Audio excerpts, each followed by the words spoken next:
Assalamualaikum warahmatullahi wabarakatuh. Perkenalkan, saya Dava Irfan Nafis. Pada kesempatan kali ini, saya akan melakukan presentasi sidang mengenai tugas akhir saya yang berjudul Perancangan Sistem Mitigasi Risiko Sustainable Supply Chain pada proses aset recovery berbasis ISO 14001 menggunakan metode Fuzzy Neutrosophic Process Critic di industri penyemakan kulit. Langsung saja, dimulai latar belakang tugas akhir, yaitu industri penyemakan kulit atau leather tanning merupakan industri yang mengolah bahan baku kulit organik hewan menjadi bahan baku kulit jadi. Produksi hasil kulit merupakan salah satu kontributor komoditi ekspor terbesar di Indonesia yang pada tahun 2019 nilai ekspor tersebut mencapai nilai 5,12 miliar US dollar. Mengamati potensi pasar global tersebut, CV Surya Wahana Leather atau CVSWL yang merupakan salah satu dari sekian banyak perusahaan industri kulit yang berpusat di kota Garut, Jawa Barat, berniat untuk melakukan ekspansi pasarnya hingga ke jangkauan internasional, sejalan dengan visinya yaitu menjadi perusahaan industri penyemakan kulit yang unggul dan tangguh dan mampu bersaing di pasaran global. Nah, berdasarkan panduan Export Quality Management untuk UMKM yang disusun oleh International Trade Center, suatu perusahaan di bidang tekstil dan kulit yang ingin melakukan ekspor membutuhkan persyaratan environmental standar internasional seperti ISO 14001 atau juga disebut Environmental Management System.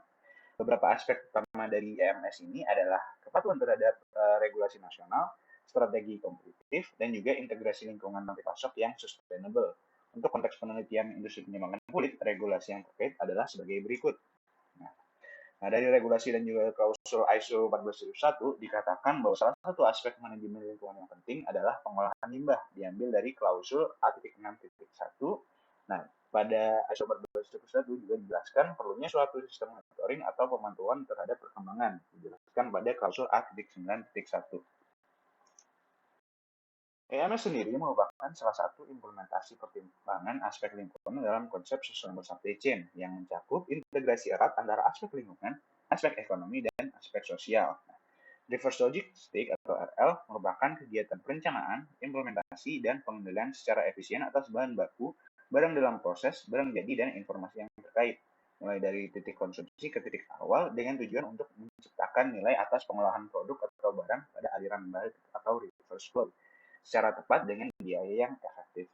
Dalam konteks sustainability penelitian ini, konsep reverse logistics dapat membantu perusahaan mengolah kembali barang scrap hasil produksi maupun hasil return melalui salah satu elemen manajemen utamanya, yaitu aset recovery atau pengolahan limbah.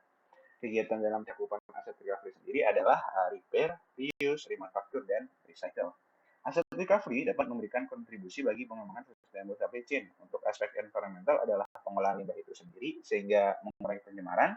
Aspek sosial adalah kepatuhan terhadap regulasi dan pembangunan hubungan baik dengan masyarakat sekitar. Dan aspek ekonomi adalah potensi pemasukan dari pembuatan produk hasil pengolahan limbah.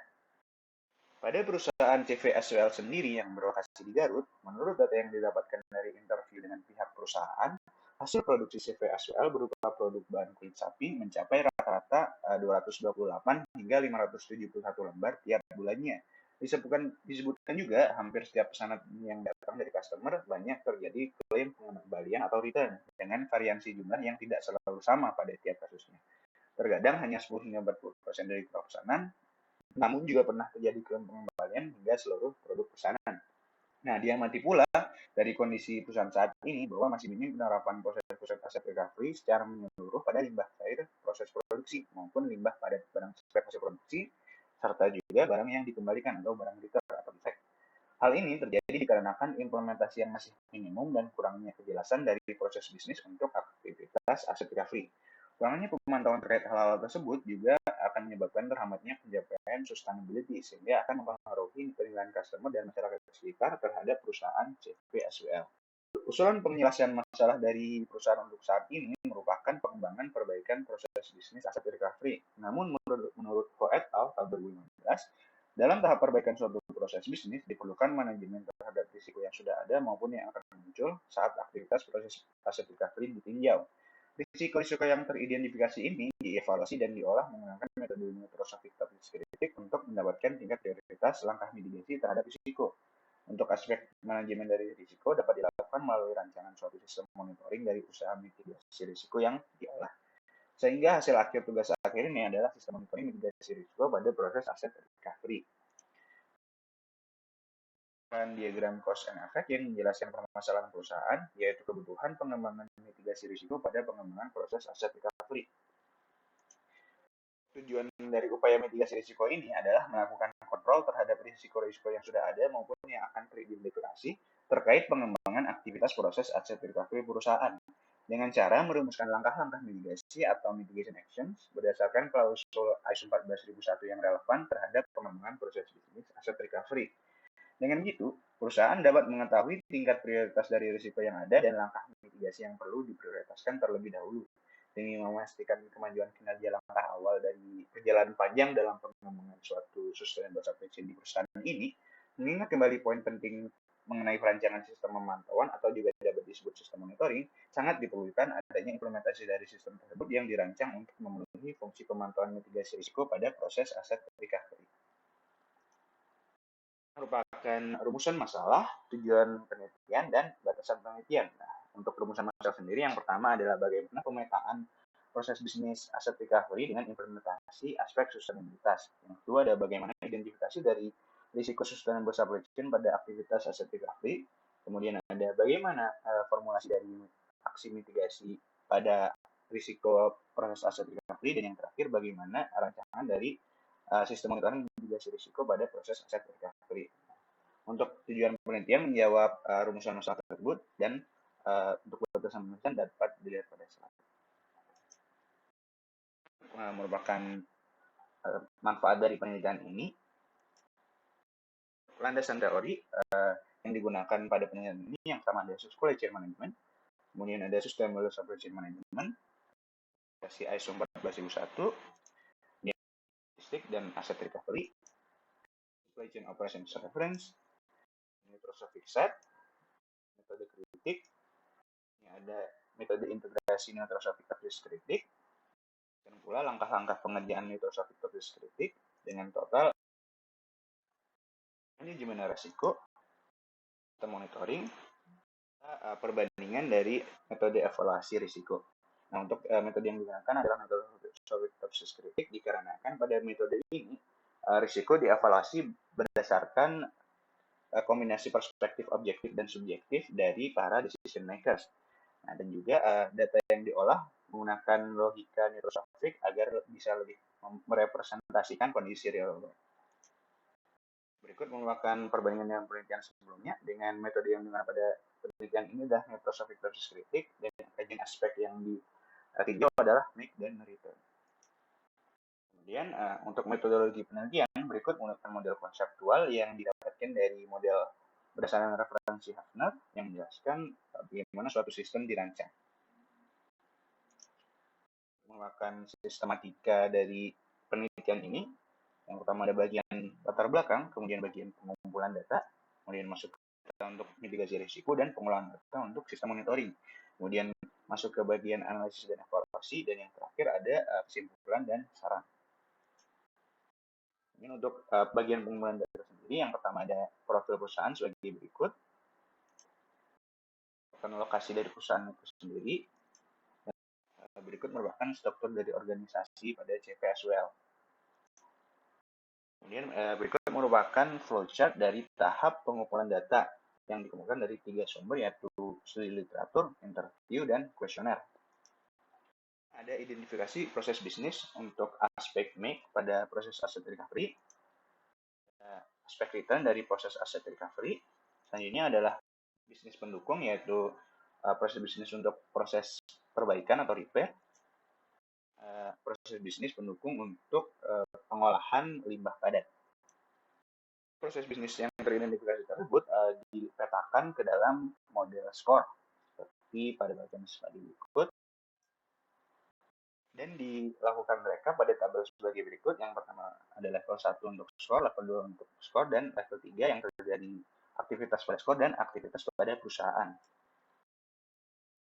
Selanjutnya dilakukan identifikasi terhadap kriteria risiko berdasarkan berbagai sumber referensi sehingga didapatkan total 8 kriteria risiko, yaitu information technology risk, financial risk, supply risk, process risk, control and plan risk, environmental risk, product recovery risk, dan organizational risk. Dapatkan dari pemetaan skor dan juga identifikasi dari kriteria risiko, kemudian dilakukan identifikasi subkriteria risiko berdasarkan aktivitas-aktivitas yang telah dipetakan sebelumnya. Nah, setelah didapatkan subkriteria risiko, kemudian dipetakan ke kriteria risikonya masing-masing. Nah, untuk referensi dari risiko dapat dilihat pada tabel. Nah, dari risiko yang teridentifikasi, kemudian dilakukan validasi untuk mengetahui apakah risiko-risiko yang tersebut sesuai dengan kondisi aktual pada perusahaan. Nah, dari total 40 kriteria risiko yang teridentifikasi, 3 diantaranya tidak sesuai dengan kondisi perusahaan. Dapat dilihat pada slide. Berikut merupakan hasil rekap dari validasi risiko. Untuk risiko yang diberi tanda merah merupakan risiko yang tidak sesuai dengan kondisi perusahaan. Risiko yang tervalidasi perlu dilakukan pencegahan. Karena itu dilakukan formulasi langkah mitigasi berdasarkan klausul ISO 14000 seperti pada tabel. Berikut merupakan tabel alternatif langkah mitigasi yang diformulasikan. Kemudian berikut merupakan flowchart untuk pengolahan data untuk mitigasi risiko. Berikut merupakan flowchart lanjutan hingga ke hasil dari metode TOPSIS. Input dari pengolahan data merupakan evaluasi tingkat kepentingan risiko dan juga rating solusi dari tiap alternatif berdasarkan tabel skala linguistik. Pada tabel skala linguistik terdapat variabel tingkat kepentingan risiko dengan deskripsi sebagai berikut. Dan juga terdapat variabel skala linguistik untuk rating solusi dari alternatif.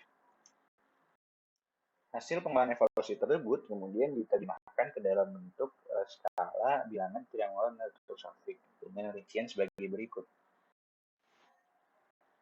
Nah, selanjutnya memasuki pengolahan data hingga ke normalisasi dari matrix subjective weight. Pertama, data yang didapatkan berdasarkan penilaian 3 pengambil keputusan untuk tingkat kepentingan diterjemahkan ke dalam bentuk linguistik. Selanjutnya dilakukan konversi ke dalam bentuk neurosophic berdasarkan tabel skala linguistik. Setelah dilakukan konversi, kemudian dilakukan perhitungan subjective weight menggunakan rumus sebagai berikut. Selanjutnya dilakukan normalisasi terhadap matriks subjective weight. Kemudian hasil dari normalisasi matriks subjective weight dilakukan konversi ke wujud CRIPS dengan menggunakan formula skor neurosophic sebagai berikut. Nah, dari hasil yang CRIPS tersebut dilakukan normalisasi kembali sehingga didapatkan subjective weight untuk tiap-tiap subkriteria risiko. Subjective weight sendiri merupakan penilaian perspektif subjektif terhadap tingkat kepentingan dari subkriteria risiko yang ada. Selanjutnya masuk untuk pengolahan hingga mendapatkan average decision matrix.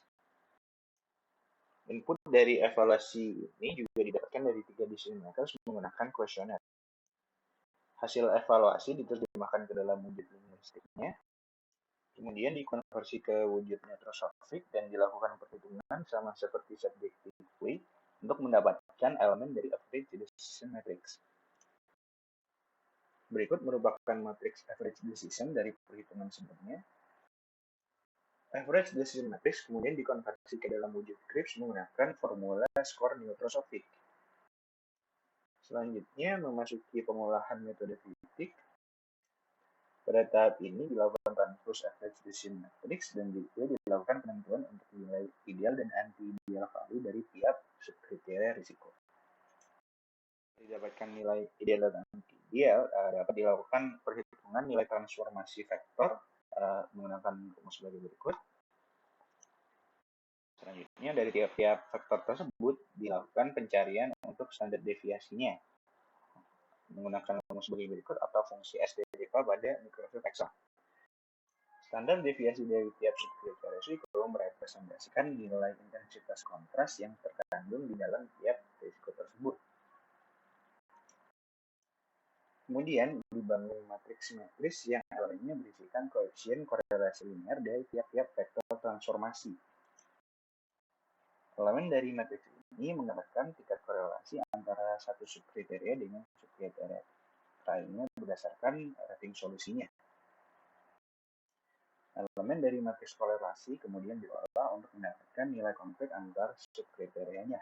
Kemudian dilakukan perhitungan pengukuran inversi menggunakan rumus sebagai berikut.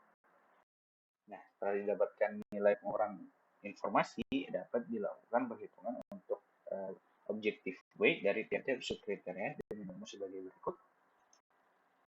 Objective weight sendiri merupakan evaluasi dari perspektif objektif dari pengolahan rating solusi dari tiap-tiap alternatif terhadap risikonya. Nah, bobot ini didapatkan dari pengolahan metode korektif yang berisikan intensitas kontras dan juga konflik antar subkriteria. Selanjutnya merupakan agregasi dari bobot subjektif dan objektif rumus sebagai berikut sehingga didapatkan bobot agregasinya untuk tiap subkriteria. Untuk bobot agregasi ini dilakukan dengan rasio subjektif terhadap objektif yaitu 50:50.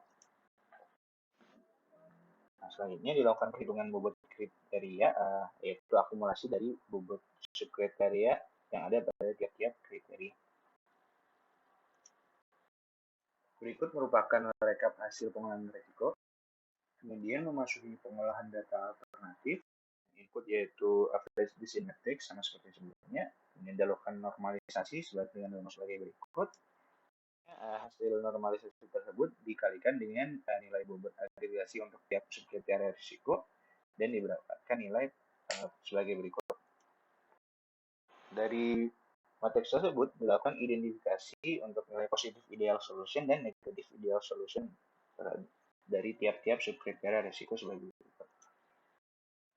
Kemudian dilakukan perhitungan jarak Euclidean terhadap positive ideal solution dan juga perhitungan jarak Euclidean yang sama terhadap negative ideal solution.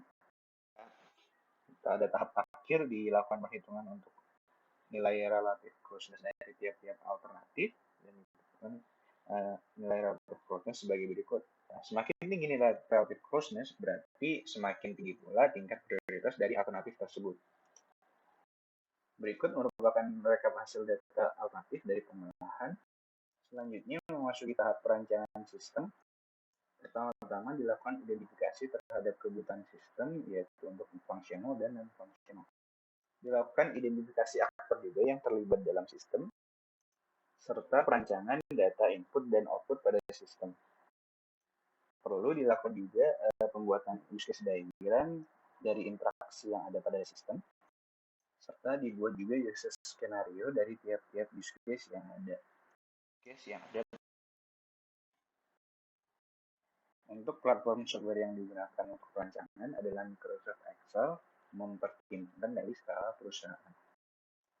Untuk perancangan sistem terintegrasi pada PMN ini memiliki tujuan yaitu mitigasi dari risiko proses asset recovery yang dapat menyebabkan gangguan pada perusahaan. Nah, untuk elemen sistem terintegrasi yaitu elemen sendiri yaitu bagian manajemen, bagian marketing, dan bagian produksi. Untuk elemen mesin yaitu instrumen produksi, instrumen pengolahan limbah, dan juga fasilitas penyimpanan. Untuk elemen material yaitu kulit samak, barang post production scrap, dan juga barang yang dikembalikan atau return goods. Untuk elemen informasi yaitu visi dan misi perusahaan, strategi perusahaan, proses bisnis aset recovery pada perusahaan, evaluasi dari tingkat kepentingan risiko, dan juga evaluasi dari rating solusi alternatif. Kemudian masuk bab 5 yaitu analisis dan validasi. Untuk hasil metode yaitu terdapat grafik dari bobot tiap kriteria risiko dengan tingkat prioritas tertinggi yaitu CD atau proses risk. Dari grafik bobot subkriteria berikut juga dapat dilihat bahwa untuk tingkat prioritas tertinggi adalah CD5 atau degradasi kualitas produk. Dan berikut merupakan tingkat prioritas tiap subkriteria risiko di dalam kriterianya masing-masing. Tabel berikut merupakan merekap data ranking dari kriteria dan subkriteria risiko. Berikut merupakan hasil analisis dari pengolahan alternatif. Dapat dilihat pada grafik bahwa untuk tingkat prioritas tertinggi ada pada A7 yaitu pelatihan untuk tiap personal terhadap aspek green dan peningkatan pengawasan aktivitas kerja. Berikut merupakan rekap data dari prioritas tiap alternatif dan jenis mitigasinya dan juga risiko-risiko yang ditangani. Nah, kemudian analisis terhadap sistem monitoring yang dirancang. Pada sistem ini terdapat 4 fungsi utama, yaitu dashboard, detail resiko, detail alternatif, dan akses terhadap perhitungan metode yang dapat dilakukan menggunakan side menu. Berikut merupakan halaman dashboard. Nah, elemen yang terdapat pada halaman dashboard terdiri dari panel status penanganan risiko dan kinerja mitigasi. Untuk panel status penanganan risiko seperti pada tabel, dan kinerja risiko dihitung berdasarkan rumus sebagai berikut. Nah, terdapat juga grafik struktur kriteria, prioritas kriteria, statistik risiko dengan status penanganan open. Terdapat juga panel statistik dari data alternatif. Kemudian masuki halaman detail risiko. Pada halaman ini terdapat tabel dinamis yang berisikan data detail dari tiap-tiap risiko berupa ranking, kode, deskripsi, status penanganan, kode supervisor, dan juga tanggal pembaruan terakhir. Halaman ini juga terdapat panel jumlah risiko dan juga panel detail bobot risiko. Pengguna juga dapat mengakses halaman untuk data rinci tiap-tiap subkriteria risiko yang ada dalam tiap kriteria risiko melalui submenu yang ada pada bagian kiri halaman. Tampilan dari subhalaman detail kriteria risiko adalah sebagai berikut. Terdapat suatu tabel yang berisikan data subkriteria risiko yang ada pada suatu kriteria risiko. Nah, untuk input atau edit data dapat dilakukan pada input area yang tersedia. Selanjutnya adalah halaman detail alternatif. Juga terdapat tabel yang berisikan data alternatif untuk ranking, kode, deskripsi, status inisiasi, kode supervisor, dan juga tanggal pembaruan terakhir. Pada halaman ini juga terdapat panel kinerja overall dari mitigasi risiko. Pada halaman ini juga terdapat grafik dari relative closeness tiap alternatif dan juga statistik dari status inisiasi tiap alternatif. Kemudian terdapat juga mode input yang ketika diaktifkan akan menampilkan input area di mana pengguna dapat melakukan aksi input maupun edit. Nah, selanjutnya merupakan akses terhadap perhitungan metode. Nah, akses ini ditujukan apabila pengguna ingin melakukan perubahan data dengan level yang lebih dalam lagi untuk satu alasan atau yang lainnya. Nah, kemudian perlu dilakukan juga validasi dari sistem yang dirancang. Yang berikut merupakan rencana dari pengujian. Nah, hasil pengujian dari tiap-tiap elemen yang teruji mendapatkan hasil kesimpulan yaitu diterima. Nah, untuk analisis batasan dari sistem ini, yang pertama yaitu evaluasi dari tingkat kepentingan risiko dan juga rating solusi alternatif perlu dilakukan tidak kurang dari 3 decision makers untuk memastikan konsensus batas pengambilan keputusan. Nah, selanjutnya data risiko dan juga alternatif yang diolah hanya terbatas pada data yang teridentifikasi sebelumnya. Akan analisis sensitivitas menggunakan metode Descent MCDA sebagai berikut. Kesimpulan dari penelitian ini, yang pertama, untuk pemetaan aspek skor pada aktivitas perusahaan mengacu pada aspek make dan return. Kemudian untuk kriteria risiko pada sustainable supply chain yang diidentifikasi berdasarkan studi literatur didapatkan sebanyak 8 kriteria risiko, dan untuk subkriteria risiko yang teridentifikasi dari studi literatur dan juga wawancara langsung dengan perusahaan didapatkan 40 subkriteria risiko yang kemudian dilakukan validasi sehingga didapat 37 subkriteria risiko yang tervalidasi. Dari risiko-risiko yang ada perlu dilakukan formulasi langkah mitigasi berdasarkan klausul ISO 14001 sehingga ditemukan 11 langkah mitigasi. Untuk evaluasi dari tingkat kepentingan risiko dan juga rating solusi alternatif menggunakan metode basis kritik didapatkan untuk tingkat prioritas risiko tertinggi adalah CD5 dan untuk tingkat prioritas langkah alternatif tertinggi adalah A7. Nah, untuk sistem monitoring mitigasi risiko dibuat untuk membantu perusahaan melakukan pengawasan dan pemantauan terhadap risiko pada proses aset recovery serta mengetahui prioritas dari alternatif mitigasi risiko yang perlu dilakukan.